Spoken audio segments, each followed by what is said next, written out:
Retired professor आशा के पास 14 मार्च 2024 की दोपहर को एक वीडियो कॉल आती है। उन्होंने जैसे ही कॉल को अटेंड की तो कॉल करने वाली एक महिला होती है और उसने आशा से कहा कि मैं मुंबई क्राइम ब्रांच से सुनीता बोल रही हूँ। आपके नाम के डॉक्यूमेंट का उपयोग करके कुछ सिम कार्ड लिए गए हैं और इन सिम कार्ड के जरिए लड़कियों को अश्लील मैसेज भेजे जा रहे हैं। आपके खिलाफ अब तक 24 एफआईआर मुंबई में दर्ज हो चुकी हैं।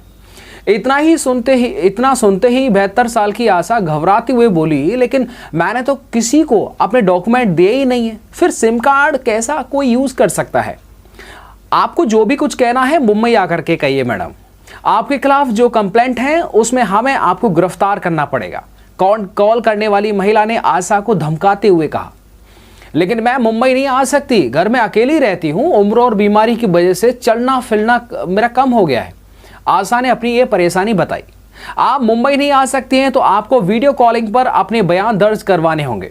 मैं पहले अपने बेटे और बेटियों से इस संबंध में कुछ बात कर लेती हूँ। देखिए, जब तक इन्वेस्टिगेशन पूरी नहीं हो जाती आप किसी से कोई बात नहीं कर सकती। आशा काफी डर जाती है और इसलिए वीडियो कॉल पर बयान देने को तैयार हो गई। मध्य प्रदेश के ग्वालियर के मुरैना थाना क्षेत्र में रहने वाली 72 साल की आशा भटनागर रिटायर्ड प्रोफेसर हैं और उनकी 2 विवाहित बेटियां पुणे में रहती हैं और एक बेटा अमेरिका में जॉब करता है। आशा के पति की 2017 में मौत हो चुकी है। आशा घर में अकेली रहती हैं और वीडियो कॉलिंग के जरिए 2 घंटे तक आशा से बातचीत कर उस महिला ने ऑनलाइन ही घर की पूरी तलाशी ले ली। इस दौरान एक महिला पुलिसकर्मी ने बुजुर्ग आशा को मुंबई के अफसर से वीडियो कॉलिंग के जरिए बात करने को कहा। इसी दौरान पुलिस की वर्दी में एक व्यक्ति महिला को दिखाई देता है और उसने रौबदार अंदाज में उस महिला पुलिसकर्मी से कहा कि इनको अब तक गिरफ्तार क्यों नहीं किया गया। यह सुनकर आशा डर गई और बहुत ज्यादा। देश विदेश की यात्रा कर चुकी आशा भटनागर के दिमाग को अब साइबर ठगों ने पूरी तरह से अपने कंट्रोल में कर लिया। उस अफसर ने आशा से कहा कि आपको मालूम नहीं है कि आपका नाम चाइल्ड पोर्नोग्राफी के केस में नामजद है, गंभीर मामला है। फिर उसने अपने दूसरे साथी को अधिकारी बता करके बात कराई। इन लोगों ने घर के अंदर ही वीडियो कॉल पर पूर्व प्रोफेसर को ऑनलाइन अरेस्ट कर लिया। अपने को किसी केस में फंसा जानकर के आशा इतनी परेशान हो गई कि दूसरे दिन उन्होंने बैंक जाकर के अपनी 51 लाख रुपए की एफडी तोड़वाकर क्राइम ब्रांच के अफसरों के बताए श्रीनगर पंजाब नेशनल बैंक व राजकोट की फेडरल बैंक के अकाउंट नंबर पर वो सारा रुपया जमा करवा दिया। अगले दिन आशा ने अपने परिवार वालों को पैसे डालने के बारे में बताया। तब समझ में आया कि उनके साथ यह फ्रॉड हुआ है। फिर इस मामले में पुलिस से शिकायत की गई। क्राइम ब्रांच में एफआईआर दर्ज हुई तो ग्वालियर के एसपी धर्मवीर सिंह सर और SSP Shivaj KM sir, crime branch प्रभारी अजय पवार और एएसआई धर्मेंद्र शर्मा ने जांच पड़ताल शुरू कर दी। क्राइम ब्रांच थाने की पुलिस ने तकनीकी आधार पर साइबर एक्सपर्ट की टीम बना करके इन्वेस्टिगेशन शुरू कर दिया। जांच में पता चला कि जिन नंबरों से आशा भटनागर के पास कॉल किए गया वे नंबर ऐप के माध्यम से प्रदर्शित किए गए थे। जिन खातों में रुपए ट्रांसफर किए गए थे वे खाते जम्मू कश्मीर गुजरात के निकले। इन दोनों खातों से रुपए अलग अलग अन्य खातों में ट्रांसफर किए गए। उन खातों में कुछ राशि संयुक्त अरब अमीरात यानी यूएई दुबई के एक खाते में ट्रांसफर की गई थी। साइबर क्राइम विंग ने दुबई पुलिस से जब इसकी जानकारी मांगी तो इसमें एक मामला सामने आया कि खाता दुबई की किसी कंपनी का है जिसका जो धारक है वो छत्तीसगढ़ के भिलाई में रहता है। मास्टरमाइंड का पता चलने के बाद में ग्वालियर की पुलिस की साइबर क्राइम टीम ने भिलाई भेजा गया और आरोपी कुणाल जायसवाल के यहां दबिश दी गई और उसे घर से गिरफ्तार कर लिया गया। सोचिए, जब उससे पूछताछ की गई तो उसने बताया कि वो एमसीए किया हुआ है और एमटेक यानी आईटी में। जब उसके घर की तलाशी ली गई तो दर्जनों भर Aadhaar card, laptop, Facebook passbook, chequebook, mobile phone, अन्य बहुत सारी चीजें बरामद की गई। एक और मैं आपको बड़ी घटना बताता हूं। कर्नाटक की राजधानी बैंगलोर में रहने वाली सुप्रिया के साथ साइबर क्राइम का यह मामला 3 अप्रैल 2024 का है। 29 साल की सुप्रिया पेशे से वकील हैं और बैंगलोर में रहती हैं। उस दिन दोपहर करीब 2 बजे का समय था और सुप्रिया घर पर ही कोर्ट केस की कुछ फाइलें देख रही थी। तभी उनके मोबाइल पर घंटी बजती है। फाइलों से ध्यान हटा करके जैसे ही सुप्रिया ने कॉल रिसीव किया तो फोन करने वाले शख्स ने कहा, हेलो, मैं इंटरनेशनल कोरियर कंपनी यानी फेडेक्स के कस्टमर केयर से बोल रहा हूं। आपके नाम से एक पार्सल था जो वापस आ गया है। सुप्रिया कुछ समझ पाती और कहना चाहती थी कि कौन सा पार्सल, इससे पहले ही उसने एक कॉल एक दूसरे शख्स को ट्रांसफर करते हुए कहा, लीजिए सर से बात कर लीजिए। दूसरे शख्स ने सुप्रिया से कहा कि आपके नाम पर एक पार्सल मुंबई से थाईलैंड के लिए भेजा गया था, लेकिन यह वापस आ गया है और इस पार्सल में 5 पासपोर्ट, 3 क्रेडिट कार्ड, 140 सिंथेटिक नशीली गोलियां हैं। इतना सुनते ही सुप्रिया का माथा ठनक गया, क्योंकि न तो उन्होंने यह पार्सल भेजा और न ही मुंबई और थाईलैंड में उनका कोई कनेक्शन था। फोन करने वाले शख्स ने कड़क आवाज में कहा कि भाई देखो, पार्सल में ड्रग्स मिला है, इसीलिए इसे रोक दिया गया है, लेकिन मैं ऐसा कोई भी, वो कह रही थी, लेकिन भैया मैंने ऐसा कोई पार्सल भेजा ही नहीं है। इसमें भेजने वाले का नाम और पता तो आपका ही है। अगर इस तरह का कोई पार्सल आपने नहीं भेजा तो इसकी शिकायत दर्ज कराने के लिए उन्हें इस बारे में मुंबई क्राइम ब्रांच से बात करनी होगी। कॉल करने वाले ने कहा कि इसके बाद सुप्रिया को सोचने समझने का मौका नहीं दिया गया। कॉल को एक दूसरे नंबर पर ट्रांसफर कर दिया गया। साइबर क्राइम पुलिस के अफसर से खुद बात कर लीजिए। उस तरफ से बात करने वाले उस अफसर ने सुप्रिया से कहा कि अपने मोबाइल पर आप पहले स्काइप ऐप डाउनलोड करिए और अपनी ईमेल आईडी डाल करके उससे अभी चैट स्टार्ट करिए। इसके बाद उस टीम ने सुप्रिया से कुछ पूछताछ की और उससे उनका आधार नंबर मांगा। सुप्रिया से बात कर रहे उस शख्स ने कहा कि वह किसी को इस बारे में कुछ नहीं बताएगी।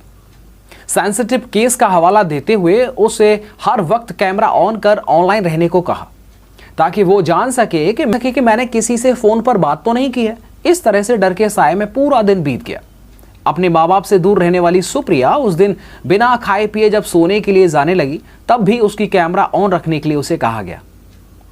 जायसवाल ने कहा कि मैं अपने सीनियर अधिकारियों से इस बारे में बात कर रहा हूं। अब आपको जो भी कहना है स्काइप पर चैट बॉक्स में लिखें। सुप्रिया से कहा कि आपका आधार नंबर मानव तस्करी, नशीली दवाएं, स्मगलिंग से जुड़े मामले में पहले से ही हाई अलर्ट पर है। इतना सुनते ही सुप्रिया बुरी तरह डर गई, जो कि एक वकील थी पेशे से। उस शख्स ने सुप्रिया से कहा कि आपको इस बारे में सीबीआई के अधिकारियों से बात करनी होगी। इसके बाद उसने अभिषेक चौहान नाम के एक दूसरे शख्स को सीबीआई अधिकारी बता करके स्काइप कॉल उसके पास ट्रांसफर कर दिया। अभिषेक चौहान ने सुप्रिया से वीडियो कॉल किया, मोबाइल का कैमरा ऑन करने के लिए कहा। जैसे ही सुप्रिया ने कैमरा ऑन किया तो अभिषेक बोला, यह मामला बहुत गंभीर है, यह केस मानव तस्करी, मनी लॉन्ड्रिंग और आधार कार्ड की डिटेल चोरी से जुड़ा हुआ है। वीडियो कॉल के जरिए वह सुप्रिया से उनकी सारी बैंक डिटेल्स मांगने लगा। बैंक में कितना बैलेंस है, सालाना सीटीसी कितनी है और इनकम से लेकर के इन्वेस्टमेंट तक सारी जानकारी उसने पूछी और उसने बता दी। मामला आगे देखिएगा क्या हुआ। अभिषेक चौहान नाम से उस शख्स ने सुप्रिया से जो जो करने को कहा वो चुपचाप करती गई। अगले दिन यानी 4 अप्रैल 2024 को अभिषेक चौहान ने सुप्रिया से कहा कि उनके ट्रांजैक्शन को वेरीफाई करना होगा। इसके लिए उसने सुप्रिया से अपने बैंक अकाउंट से नितिन जोसेफ नाम के अकाउंट पर 10 लाख रुपए ट्रांसफर करने के लिए कह दिया। वो कहते हैं ना, मरता क्या नहीं करता। पहले से काफी घबराई हुई सुप्रिया ने बताए गए अकाउंट में रुपए ट्रांसफर करवा दिए। केस की जांच और वेरिफिकेशन के नाम पर उस शख्स ने सुप्रिया को पूरे दिन ऑनलाइन रखा। इसके बाद उस शख्स ने सुप्रिया से अमेजोन पर 2.5 लाख रुपए और लगभग 1.5 लाख रुपए के 2 अलग अलग ट्रांजैक्शन भी कराए। इसके बाद अभिषेक ने सुप्रिया से कहा कि पूरे केस में ड्रग्स का मामला शामिल है, इसीलिए हमें तुम्हारा नार्कोटिक्स टेस्ट करना होगा। अब उसको ज़्यादा इसके बारे में नहीं पता था, बस थोड़ा बहुत सुना था उसने न्यूज़पेपर के बारे में, मतलब टीवियों पर, कि नार्कोटिक्स टेस्ट क्या होता है, मगर उसके बारे में उसको ज़्यादा जानकारी थी नहीं एक्चुअल में। ऊपर से माता पिता के अरेस्ट होने के डर से चुपचाप वह अभिषेक के निर्देशों का पालन करने लगी। अभिषेक ने पहले सुप्रिया से अपने कपड़े उतार करके कैमरे के सामने खड़े होने के लिए कहा। सुप्रिया को जो भी करने को कहा गया वो डर के मारे करती गई। सुप्रिया का दूसरा दिन भी एक अज्ञात आशंका के साये से गुजरा। रात में वह सोने का असफल प्रयास कर रही थी। तभी रात के करीब लगभग 1 बजे अभिषेक ने सुप्रिया को ब्लैकमेल करना शुरू कर दिया। उसने चेतावनी देते हुए कहा कि अगर कल दोपहर 3 बजे तक तुमने मुझे 10 लाख रुपए नहीं दिए तो तुम्हारा न्यूड वीडियो सोशल मीडिया पर वायरल कर दिया जाएगा। ऐसा ही आमतौर पर होता है। यहां तक कि उसने वीडियो को डार्क वेब पर डालने की धमकी भी दे दी। इतना सब कुछ होने के बाद में सुप्रिया समझ चुकी थी कि वीडियो अरेस्ट कर उसके साथ साइबर धोखाधड़ी की गई है। 5 अप्रैल 2024 को बेंगलुरु के एक साइबर क्राइम थाने में इसके खिलाफ एफआईआर दर्ज कराई गई। और इतना ही नहीं, ये तो मैंने आपको सिर्फ इस कहानी में 2 ही मामलों का जिक्र किया है, जबकि पूरे भारत के अंदर काफ़ी जगह पर, काफ़ी राज्यों से ये अलग अलग जो किस्से हैं वो आए।